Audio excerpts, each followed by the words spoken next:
The first thing she noticed was the silence. Not the quiet of their penthouse overlooking the Han River, a thick, velvet silence bought and paid for. This was different. This was the thin, sterile silence of a hospital, punctuated by the rhythmic, indifferent beep of a machine. It was a sound that scraped against her nerves, a constant reminder of the shattered glass and twisted metal that had brought them here. Zora sat in a hard plastic chair, her fingers knotted together in the pocket of her gray hoodie. The hoodie was old, soft from 1,000 washings, a relic from a life before Kwon Ji-hoon. A life where her biggest worry was midterm exams, not rival families or betrayals whispered in hushed tones. Now it was her armor. The only thing in this cold, white room that felt like it belonged to her. For 3 days, he hadn't moved. The man who commanded the soul underworld with a glance, who moved through life with the predatory grace of a panther, was utterly still. His face, usually a mask of carved indifference, was pale against the white pillow. A line of black stitches disappeared into his hairline, a stark mar on his perfect, cruel beauty. She'd spent hours just watching the steady rise and fall of his chest, her own breath hitched in her throat, waiting. Then his eyelids fluttered. Zora was on her feet in an instant, her hand hovering over the call button. His eyes, dark and depthless, finally opened. They scanned the room, the Ford drip, the heart monitor, the window showing a sliver of gray sky, before they landed on her. She waited for the flicker of recognition, the subtle shift in his expression that would tell her he saw her. It never came. His gaze was flat, empty. He looked at her the way one might look at a piece of furniture, a part of the scenery that held no meaning. A cold dread, colder than the air-conditioned room, washed over her. "Ji-hoon," she whispered, her voice rough. He blinked slowly. The name didn't register. He pushed himself up on his elbows, his movements stiff. He looked at his own hands, turning them over as if they were foreign objects. They were beautiful hands, long-fingered and elegant, but she had seen them do terrible things with an artist's precision. Now they looked lost. "Where am I?" he asked. His voice was the same low baritone, but the authority was gone. It was just a sound, stripped of its power. "The hospital," she said, her heart hammering against her ribs. "You were in an accident. A car crash." He looked at her again, a faint furrow appearing between his brows. "And you are?" The question struck her with the force of a physical blow. She felt the air leave her lungs. For 20 months, she had been his wife. A title that was both a shield and a cage. In his world, that name meant everything. It meant she was untouchable. It meant she was his. Now he looked at her as if she were a stranger who had wandered into his room by mistake. Before she could answer, the door swung open. The doctor, a man whose loyalty Ji-hoon had purchased long ago, entered with a grim expression. Behind him were Ji-hoon's sister, Mina, and his most trusted lieutenant, Park Seo-joon. Mina rushed to the bedside, her perfectly styled hair not moving a single inch. "Brother, you're awake." Her voice was laced with a theatrical panic that made Zora's teeth ache. Ji-hoon flinched from her touch, his eyes darting from Mina's tear-streaked face to Seo-joon's somber one. He looked back at Zora, a flicker of something, confusion, maybe appeal, in his empty gaze. The doctor cleared his throat, holding up a chart. "The initial scans are clear of any swelling, but given the trauma to the head, we're seeing signs of significant retrograde amnesia." Seo-joon stepped forward. "Amnesia? What does that mean, exactly?" "It means," the doctor said, his eyes carefully avoiding Zora's, "that Mr. Kwon has no memory of his life before waking up a few moments ago. Not his business, not his family." He paused, his gaze finally flicking to Zora. "Not his wife." The word hung in the air, heavy and poisoned. Mina's carefully constructed grief faltered, replaced by a glint of something sharp and calculating. Zora saw it. She saw the way Mina's eyes met Seo-joon's over the hospital bed, a silent, venomous exchange. An opportunity. They ushered her out of the room moments later, claiming Ji-hoon needed to rest, that they would handle everything.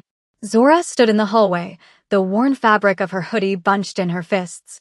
She felt like a ghost, invisible and irrelevant. She leaned against the cool wall, intending to wait, to reclaim her space.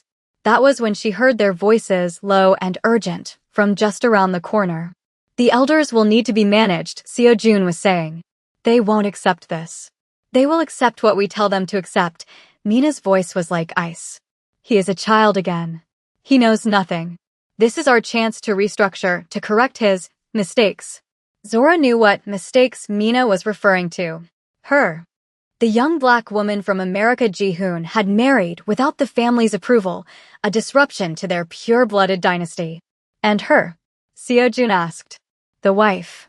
She's a 20-year-old girl in a sweatshirt, Mina scoffed. She's a nobody. She'll be taken care of. For now, she's useful. A familiar face to keep him calm. Zora pressed herself flatter against the wall, her blood running cold. This was not just a family squabble. This was a coup. They were circling like vultures, ready to pick apart the empire of a man who was lying in a hospital bed, looking at his own hands as if he didn't know what they were capable of. And she was the only one standing in their way. A nobody. A girl in a sweatshirt. They had no idea who they were dealing with. The penthouse felt cavernous without him. When Ji-hoon was home, his presence filled every corner, a silent, simmering energy that demanded the space obey him. Now, bringing him back from the hospital felt like leading a ghost through a museum of his own life. Zora watched as he walked through the enormous living room, his steps hesitant on the polished black marble. He ran a hand over the cool leather of the sofa, his expression unreadable. "This is ours?" he asked, the word sounding foreign on his tongue. "It's yours," Zora corrected gently. "You're home." His dark eyes found hers. "You live here too," it wasn't a question. It was a statement of fact he seemed to be piecing together. The first few days were a tense ballet of feigned normalcy. She showed him how to use the complicated coffee machine he'd insisted on importing from Italy. She laid out his clothes, simple black sweaters and trousers, a far cry from the razor-sharp Tom Ford suits that usually encased him. He was quiet, observant. He watched her with an unnerving intensity, as if trying to solve a puzzle. The man who never showed a hint of vulnerability was now utterly dependent on her, and the reversal was dizzying. Mina and Seo-jun were constant presences. They brought documents for him to sign, portfolios to review. "Just formalities, brother," Mina would say with a brittle smile. "To keep things running smoothly while you recover." Each time, Ji-hoon would look at the papers, then at Zora. His eyes would ask a question he couldn't voice. And each time, Zora would find a reason to intervene. "The doctor said no stress," she would say, her voice calm as she took the pen from Mina's hand. "He needs to rest. We can look at this later." Her interference was met with thinly veiled contempt. Mina would look at her, at the gray hoodie she still wore like a second skin, and her lip would curl. "You're just his nursemaid now, aren't you? Don't forget your place."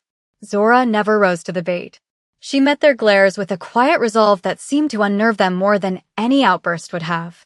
She was the keeper of the king, and they couldn't get to him without going through her. She had made a choice in that hospital hallway. She would not run. She would hold the line.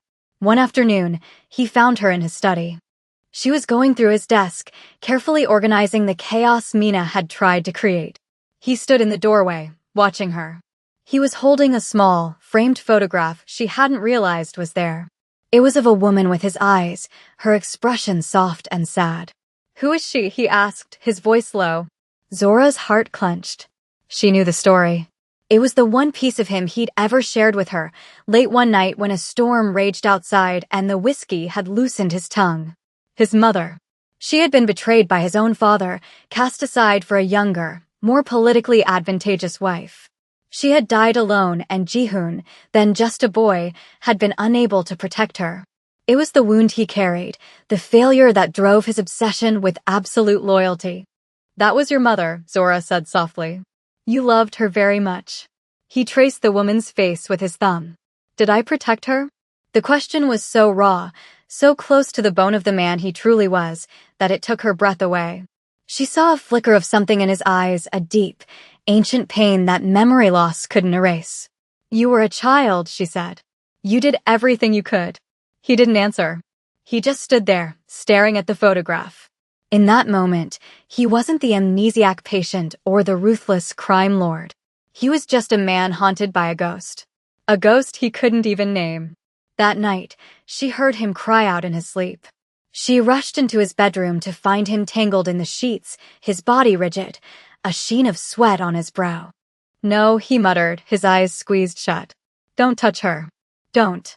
Zora sat on the edge of the bed, her hand hesitating before she gently placed it on his shoulder. "Ji-hoon, it's a dream. You're safe." His eyes flew open. He grabbed her wrist, his grip like steel. It was the same strength, the same possessive power she knew so well. For a heartbeat, the vacant look was gone, replaced by a flash of the predator. His gaze was sharp, focused, pinning her in place. He stared at her, his chest rising and falling rapidly, the silence in the room electric. Then, as quickly as it came, the look was gone. The confusion returned. He loosened his grip, his eyes dropping to where his fingers had circled her skin. "Zora," he whispered. Her name. He said it for the first time since the crash. It wasn't a statement. It was a question, filled with a fragile, terrifying hope. He was seeing her. Not the nursemaid, not the stranger. Her. And in that charged silence, she knew she was in more danger than ever before. The discovery came by accident. Mina, in her haste to leave after another failed attempt to get Ji-hoon to sign away a piece of his shipping territory, had left her clutch on a side table. Zora found it hours later. It was an innocuous, expensive little bag, but a faint vibration from within caught her attention. It was a second phone, a burner. She knew she shouldn't, that it was a line she could not uncross, but she answered the buzzing call. The voice on the other end was Japanese. Cold and clinical. "The transfer is ready. Once Kwan's signature is on the paper, the port is ours. Has your brother been handled?" Zora's blood turned to ice. She ended the call, her fingers fumbling with the cheap plastic of the phone. It wasn't just a power grab. It was a full-blown betrayal. They were selling him out to the Yakuza, their oldest and most bitter rivals. This was more than just a coup, it was a death sentence for his entire organization and for him. She felt a presence behind her and spun around. Ji-hoon stood in the doorway, his expression unreadable. He looked from the burner phone in her hand to the stark fear on her face. "What is it?" he asked. For a split second, she considered telling him. But what could he do? The confused, memory-wiped man would be no match for Mina and her new allies. She had to protect him, which meant she had to play their game. She slipped the phone into the pocket of her hoodie. "It's nothing," she lied, her voice steadier than she felt. A wrong number. The lie felt like a stone in her gut. She was becoming one of them, a creature of secrets and shadows. That night, the stakes escalated. A window in the living room shattered, the sound echoing like a gunshot through the silent penthouse. Zora threw herself to the floor, pulling Ji-hoon down with her. Instinct took over. "Stay down," she hissed. But something was wrong. Ji-hoon wasn't cowering. He moved with a fluid, lethal grace that was utterly at odds with his supposed condition. He rolled, putting his body between her and the broken window, shielding her completely. His eyes scanned the darkness outside, not with confusion, but with the cold, tactical assessment of a general surveying a battlefield. The attack was short-lived, a warning shot from a sniper on a nearby rooftop. But in those few seconds, Zora saw him. The real him. The mask had slipped. When the danger passed, he slumped back against the sofa, the vacant look returning to his eyes, but she couldn't unsee it. "Are you all right?" he asked, his voice laced with a convincing tremor. Zora stared at him, her heart pounding. Was it possible? Could he be faking it? The thought was so audacious, so Machiavellian, that it almost made sense. It was exactly the kind of move he would make. A test. A brutal, unforgiving loyalty test. The next day, she put her own plan into motion. She used the burner phone to send an anonymous text to Seo Jun. It was a simple message, containing the details of a secret bank account in the Caymans, an account she knew Mina kept, siphoning money from the family for years. "She's playing you, too," the message read. "The Yakuza deal is just for her." It was a gamble, a desperate attempt to turn them on each other. It was a morally gray, manipulative act that the old Zora, the girl from before this life, would never have contemplated. But that girl was gone. In her place was a woman fighting for her husband's life, even if he was lying to her. That evening, the tension in the penthouse was thick enough to choke on. Ji-hoon found her on the balcony, staring out at the glittering sprawl of Seoul. The city lights were a cold comfort. He stood beside her, not speaking for a long time. The silence between them was not empty. It was filled with everything they couldn't say. "They look at you like you're a decoration," he said finally, his voice a low rumble. "A doll. They don't see what you're doing." Her breath caught. This wasn't the amnesiac. This was him, speaking through the cracks in his own performance. It was an acknowledgement. A confession of a different kind. "I'm just trying to keep my husband alive," she replied, her voice tight. He turned to face her, his dark eyes searching hers in the dim light. "My name is Ji-hoon," he said softly, the sound of it a caress. "You say it like it belongs to you." The intimacy of the moment was more dangerous than any bullet. It was a truth delivered in a cage of lies. She had to know. "Who are you?" she whispered. "Right now, in this moment. Who are you?" Before he could answer, her phone rang. It was her old college roommate, a voice from a life that felt a million miles away. But as she answered, the voice on the other end was not her friend's. It was Mina's, sharp and triumphant. "I told you I'd take care of you," Mina hissed. "Did you really think I wouldn't find out what you were doing? My brother may be a fool now, but I am not. Your little games are over." Zora heard a commotion in the background, the sound of a struggle. Then the line went dead. Mina didn't have her friend. It was a threat. A message. She knew Zora was a problem, and now she was coming for her directly. Zora turned to Ji-hoon, real, undiluted fear finally breaking through her composure. The enemy wasn't just at the gates. They were coming for the queen. The attack was not subtle. There was no finesse, no quiet disappearance in the night. They came through the front door. For men, dressed in black, their faces grim. Mina had grown impatient. She wanted Zora gone, and she wanted the last obstacle to her throne removed with brutal finality. They found Zora in the main living area, standing her ground in front of the hallway that led to the master suite, where Ji-hoon was. She had a heavy glass vase in her hands, a pathetic weapon against trained killers, but it was something. Her body was thrumming with adrenaline, her mind racing. This was it. "The girl comes with us," the leader said, his voice flat. "Don't make this difficult." "You're not touching him," Zora said, her own voice trembling only slightly. She was terrified, but she would not let them see it. She would be the shield for as long as she could. The men advanced. Zora tensed, ready to swing the vase, ready to fight until her last breath. Just as the first man reached for her, a voice cut through the tension, as sharp and cold as breaking ice. "That's far enough." Ji-hoon stood at the end of the hall. He was no longer the confused patient. The vacant expression was gone, replaced by an aura of absolute, lethal authority. The shift was so sudden, so complete, it was like watching a god descend into a mortal body. His eyes, fixed on the men threatening his wife, burned with a cold fire she had not seen since before the crash. The amnesia had vanished in the space of a heartbeat. The intruders froze, their shock palpable.